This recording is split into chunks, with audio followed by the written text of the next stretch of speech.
I'm not a makeup artist, but I can absolutely teach you how to get this natural but still full glam look that photographs well and looks good in real life. So if you've been wanting to elevate your makeup game, keep watching. Prepping your skin is the most important step for achieving plump, hydrated, and long-lasting skin. And religiously using the Tatcha Dewy Skin Cream. This gives your skin this like bounciness and plumpness that no other moisturizer gives. Not to mention, it doesn't get weird under any makeup. Now we wait about 10 minutes to let that really sink into the skin. Priming my skin again with the iconic London Underglow Primer. If you watch any of my videos, you know I love her. This blurs the skin and also gives this beautiful like natural radiance, kind of like you have a filter on your face. So works under like every foundation. I've never had makeup pill while using this. Speaking of foundation, you're gonna want to use one that gives a natural finish but still has decent like light to medium coverage. I like to place the product on the back of my hand, really work it into my brush as if I'm blending it into my hand, and then start from the center of my face and kind of do this fanning motion outwards towards the perimeter of my face. I'm using the Dior Forever Glow Foundation and I'm in the shade 1N. Then for concealer, you're gonna want to go in with something that's a little lighter so it gives more of like a brightening effect. I'm using a lighter coverage one because the foundation was kind of more medium coverage. I'm using my Lancome one. It gives a really beautiful sheer amount of coverage while still really brightening and lifting my face. I really use concealer almost like a highlighter in the sense that I want it to kind of brighten and lift and bring forward certain parts of my face. When I'm in a rush, which I am tonight, I like to go in with the foundation brush. It gives a really beautiful soft and diffused look to your concealer, so there's not like a harsh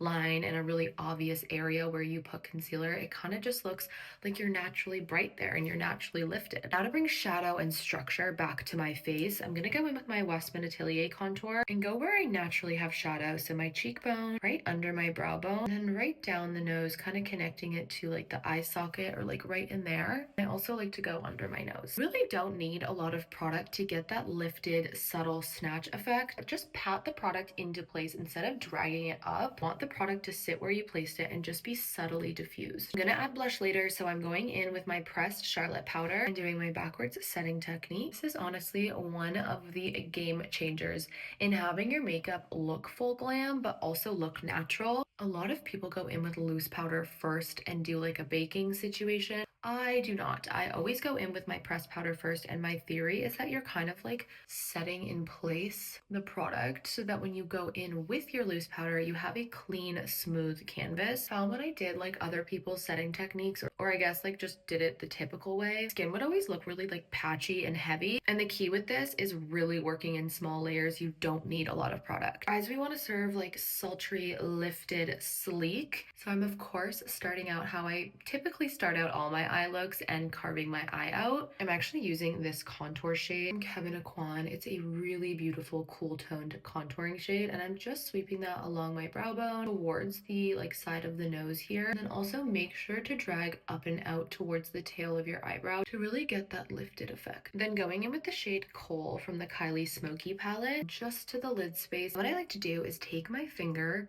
with that same shade, just run it as close to my lash line as I can, kind of a more intense pigment, and then it diffuses upward, leaving a little bit of that shade on my lower lash line. Adding a little bit of a brighter shade, going in with the shade Mist, and adding that to kind of the inner part of my eye right next to where we contoured, and placing it on my actual inner corner just to really like brighten up the eye and add a little more dimension, kind of like highlighting and contouring. Taking a black shade, you could also go in with like a dark brown, and I'm defining my upper inner corner, that shadow, using my Tennille J super precise brush. So doing a very sleek little wing, like so. Just gonna redefine a few beauty marks. This step really is a game changer. It makes your skin look like there's nothing on it, but it's also perfect. Tightlining with a black eyeliner, my lower waterline. Look at the difference between this eye and this eye. Then with whatever was left over on the brush that I used to add the little wing and inner corner moment, I'm just tucking that right underneath my lash line to kind of diffuse lower lash line and the waterline so it's not so like stark or like harsh looking.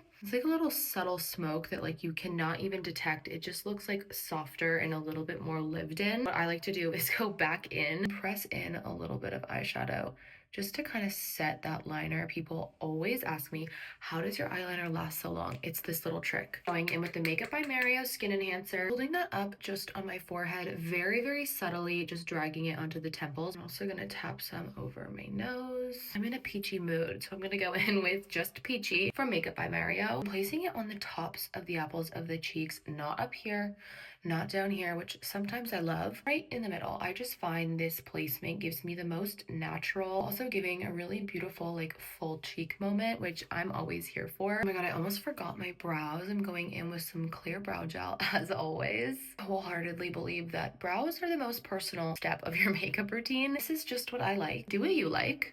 Contouring just my cupid's bow, center of my bottom lip. This Reform lip contour, aligning with MAC Chestnut. Follow your natural lip line. You don't want to draw on new lips.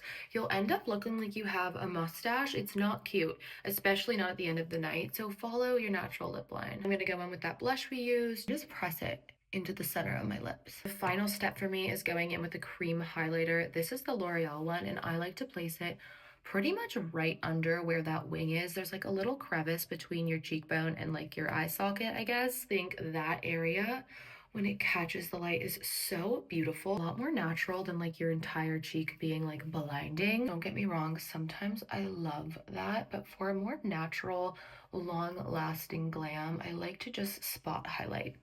Black mascara. This look literally never fails me. It's natural, but it's giving full glam, like I'm wearing makeup. Like the skin is fresh, the eye is a little sultry. It's not doing too much. I love it. Let me know if you try this look out. I love you guys. I'll see you in another video.